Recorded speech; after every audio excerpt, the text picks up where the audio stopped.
সোমবার রাত 10টা 28 মিনিট কাঠপট্টির একটি 5 তলা ভবনের আগুন লাগার খবর পায় ফায়ার সার্ভিস ও সিভিল ডিফেন্স। প্রথমে 4টি ইউনিট ঘটনাস্থলে পৌঁছালেও আগুনের তীব্রতা বাড়তে থাকায় পর্যায়ক্রমে মোট 11টি ইউনিট কাজ শুরু করে। পরে 12টা 38 মিনিটে আগুন নিয়ন্ত্রণে আসে। এল আকৃতির 5 তলা ভবনের বিভিন্ন তলায় আগুন ছড়িয়ে পড়ে। ভবনটির দ্বিতীয় থেকে পঞ্চম তলায় ছিল ডায়াপার টিস্যু ও কাপড়ের গুদাম। চারপাশে কাঠের গুদাম থাকায় আগুন দ্রুত ছড়িয়ে পড়ার ঝুঁকি তৈরি হয়। নিচে থেকে ধরে পরে পার্শ্ববর্তী বিল্ডিং এ ওখানে ধরছে, নিচে থেকেই আগুনের উৎপত্তিটা হয়েছে।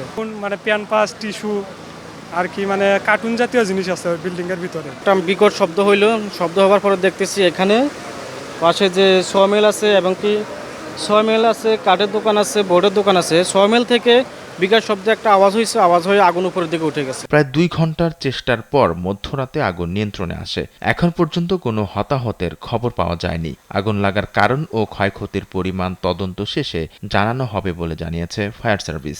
আমরা একই সাথে একে একে আগুনের ভয়াবহতা দেখে আমরা 3টে স্টেশনকে একসাথে মুভ করিয়েছি এবং সর্বমোট 11টি ইউনিট কাজ করেছে। আমরা কোনো হতাহতের সংবাদ পাইনি, আমাদেরকে কেউ জানায়নি। তদন্ত করার পরে আমরা বলতে পারবো যে ক্ষয়ক্ষতি কতটুকু হয়েছে। এদিকে একই রাতে পুরান ঢাকার আগামাসি লেনে একটি জুতার কারখানায়ও আগুন লাগে। সেখানে 3টি ইউনিটের প্রায় 50 মিনিটের চেষ্টায় রাত 11টা 33 মিনিটে আগুন নিয়ন্ত্রণে আসে। ঘনবসতিপূর্ণ ও গুদাম ঘেরা এলাকায় আগুন লাগার ঘটনায় আতঙ্ক ছড়িয়ে পড়ে স্থানীয়দের মধ্যে। বারবার এমন অগ্নিকাণ্ডের ঘটনায় নিরাপত্তা ব্যবস্থার ঘাটতি নিয়ে প্রশ্ন উঠেছে। আলভি রায়হান, দেশ টিভি, ঢাকা।